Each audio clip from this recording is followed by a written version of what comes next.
Hello po mga kababayan, si Dante Maravillas. Bigyan ko po kayo ng update sa kalagayan ng ating Pangulong Bongbong Marcos kasi alam naman po ninyo, sabi nga ng ating Pangulo, do not be so excited. Yung iba kasi po, excited na matigbak na yung ating Pangulo. Diba? Lalo yung mga DDS po, gustong-gusto nilang matigbak na yung ating Pangulo para makaupo na si Sara. Kasi si Sara po, ilang beses na nagnasa. Hindi matuloy-tuloy yung pag-upo. Ayan tuloy. Umupo na lang sa baybayin po ng beach. At ngayon nandun sa sa dahig. Lumayas na naman po. Sige na lang ang selfie-selfie. Yan si Sara. Sige na lang ang selfie-selfie. At pa-interview sa kanyang DDS vlogger. Hindi makaupo eh. Naupo na lang doon mga kababayan sa tinawag nilang Duterte Park. Pati yung lugar doon mga kababayan sa dahig, ipinangalan na ng mga DDS kay Digong. Ayan sige na lang po ang selfie-selfie. Kaya kailangan i-update ko po kayo ng kalagayan ng ating Pangulo. Kasi sabi dito sa report ng Billionaire News channel, Marcos skips another event as doctors order rest after diverticulitis. Dahil sa ganyan po na balita ngayon, excited na naman po yung mga DDS. Ang panalangin nila matigbak na yung ating Pangulo para makaupo si Sara at tingin nila pag nakaupo si Sara, makakauwi na si Digong. Kahit umupo si Sara, si Digong po hindi makakauwi unless mapawalang sala siya dun sa after trial sa crimes against humanity. Di ba po? Asa pa kayo? So ito yung balita, mga kababayan. President Marcos Jr. on Wednesday skip another palace event as he continues to recover from diverticulitis following his doctor's advice to rest and slow down. Normal man siya mga kababayan. Sa edad ng ating Pangulo, overwork eh. So kailangan mag-slow down muna. Kunting pahinga, Mr. President. Kasi kailangan ka pa ng ating mga mamamayang Pilipino until your term expires sa 2028. At sabi nga ng marami, kung pwede pa lang mga kababayan, na yung ating Pangulo i-extend pa for another 6 years. Hanggat mga kababayan 20 years tulad ng kanyang tatay. Di ba? Mga kababayan, kasi dapat may continuity talaga sa paglaban po sa korupsyon. Pati yung progress na nasimula ng bagong Pilipinas. Sabi nga po mga kababayan ni former commissioner ng ICI, Rosana Fajardo, sabi niya, probably if you want to correct government or correct corruption, then it would take several lifetimes. Because then you will probably need to take out everyone who is part of the system. Even if you put the smartest and the most capable anya, if values are not there or are misplaced, then they can do things that are contrary to what they have been asked to do to serve the people. Di ba? Tama itong si former ICI Commissioner Rosana Fajardo. It would take several lifetimes. Kasi po yung corruption, rooted na po. Yung corruption mga kababayan, napakalalim na. Kaya nga sabi ng ating Pangulo, paano tayo napunta sa ganito? So kailangan natin ang tulad ng ating Pangulong Bongbong Marcos na decisive sa paglaban sa corruption. Kaya nga po mga kababayan, gustong-gusto nila na matanggal yung ating Pangulo para tigil na yung yung investigasyon, lusot na yung mga kurakot, balik sa pangungurakot. Kaya nakita ninyo, ang wish nila matigok na yung ating Pangulo para tuloy ang korupsyon. Yan po ang katotohanan dyan mga kababayan. Kaya tuwang-tuwa sila nang maospital yung ating Pangulo, pero sabi sa payag po ni Recto, Executive Secretary Recto, Sabi dito sa balita, Recto assured reporters that the president is in good condition and simply complying with medical advice. It's fine. It's only natural for his doctor to recommend that he rest for a week, sabi po ni Recto, citing his own experience with diverculitis. Kaya hindi nakadalo dito yung ating Pangulo sa event na to. Sabi dito sa report ng ABS-CBN, President Marcos skips the Gawad Lingkod Bayani event at the Malacanang Palace this Wednesday. He is represented by Executive Secretary Ralph Recto instead. So ito yung Gawad Lingkod Bayani. Hindi na pumunta dito yung ating Pangulo. Pakinggan natin yung payag ni Executive Secretary Ralph Recto po. Well, it's only natural for the doctors to tell him to take a week rest. You know, last year I also had diverticulitis. I had it twice, December of 24 and January of 2025. Masakit yun. Ha? And I had downtime of a week for each episode at a time. So now I'm fully recovered, and I think in the next few weeks the president will be fully recovered. Anong advice sa kanya, yung latest advice sa kanya ng Dr. Konti pahinga lang.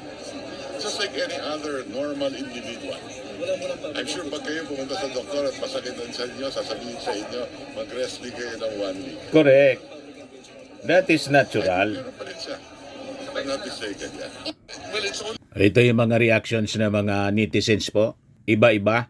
Sabi ni Emma Lubrera, get well soon po PBBM and relax po kayo.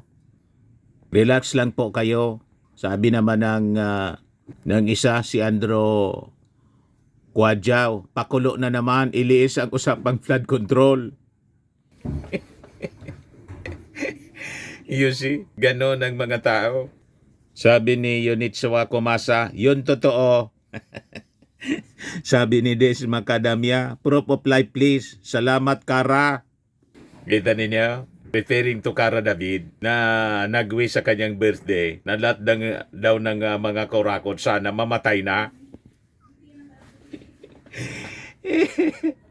Nakita ninyo? Ganun kasama ang mga tao ngayon sa mundo, wishing ill to other people.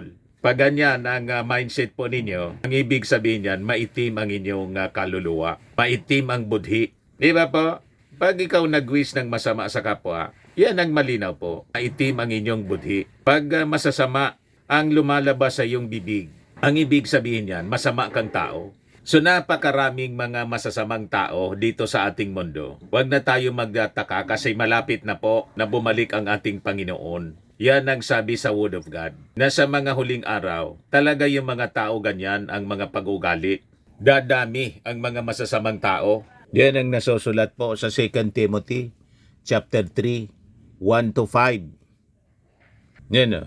Ngunit alamin mo ito, na sa mga huling araw darating ang magulong panahon. Ito ay sapagkat ang tao ay magiging maibigin sa kanilang sarili.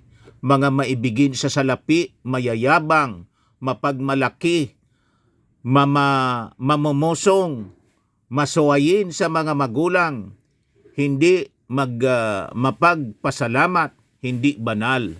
Sila ay walang pag-ibig, hindi mapagpatawad, mapanirang puri, walang pagpipigil sa sarili, mabagsik, hindi mapagmahal sa kabutihan. Sila ay mga taksil, mga hindi mapigil ang mga mapagpalalo. Iniibig nila ang kalayawan kaysa sa ibigin nila ang Diyos.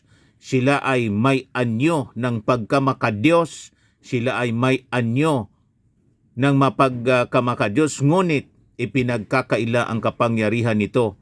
Iwasan mo ang mga taong ito. Mga walang pagpipigil po. Mga mapanirang puri. Mga mabagsik. Yan ang uri ng mga tao ngayon. Mga mabagsik. Walang awa sa kapwa. Nakita ninyo? May sakit yung ating Pangulo. Ang wish nila matigbak na.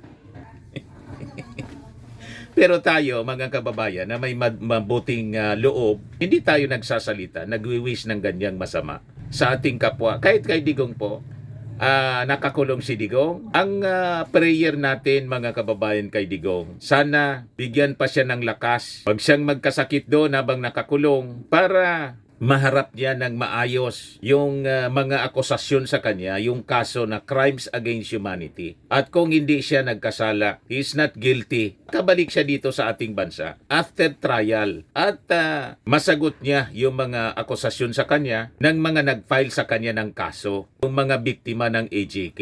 Diba po? Sana humaba pa ang buhay ni Digong. Yan ang wish natin. Pero yung mga DDS po, tigbak na sana niya yung mga Marcos.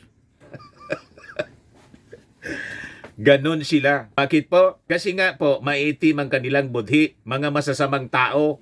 Asa pa kayo sa mga taong yan? Kaya yung mga lumalabas sa kanilang bibig, lahat masasama, galing sa masamang puso nila. Biblical yan eh. Yan malinaw. Mateo 15:18 to 19. Ngunit ang lumalabas sa bibig ay nanggagaling sa puso. Yan ang nagpaparumi sa tao sapagkat sa puso nanggagaling ang masasamang kaisipan, pagpatay, pangangalunya, pakikiapid, pagnanakaw, pagiging saksi para sa kasinungalingan at paninirang puri.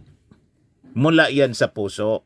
Asa pa kayo kung bakit masasama ang lumalabas sa bibig ng mga DDS? Mula sa kanilang maitim na budhi, mula sa kanilang maitim na puso, masasamang tao kasi sila. Tama po. Hindi ako may sabi niyan, si Mateo. Kinukot lang natin ang salita ng Diyos. Para alam ninyo, hindi na kayo magtaka kung bakit ang mga DDS supporters ni Digong masasamang tao. Masasama kung magsalita, mapagmura, palamura, at nag-wish ng masama sa ating Pangulo na matigbak na. Dapat niya matigbak na ang presidente para iupo si Sara. Kaya si Sara Duterte nagbanta ng pagpapatayin yung ating Pangulo, si Lisa Marcos. Masamang tao siya eh. Kung mabuting tao ka, magbabanta ka ng papatayin mo yung Pangulo, pupugutan mo ng ulo, tapos yung tatay, huhukayin mo, iulog mo sa West Philippine Sea. Walang mabuting taong gagawa ng ganyan. Mabuting kaisipan at mabuting puso ang magsasalita ng ganyan. Tama po? Mga supporters nila, ganun din kasi, masasamang tao. Ang dami ng masamang tao ngayon kasi malapit na pong magbalik ang ating Panginoon sa mundo to judge the world, the whole humanity. Ganon. Kaya pasama ng pasama po ang mundo, ang mga tao sa mundo because of that. So malinaw na po sa inyo. Pero ipanalangin natin sila na sana magbago pa sila, mga kababayan, at maligtas ang kanilang kaluluwa. Hindi mabulid sa dagat-dagatang apoy na may asupre tulad ng binubuga ng Mayon Volcano ngayon. Ano ba? So ako po si Dante Maravillas. Bye-bye po. God bless.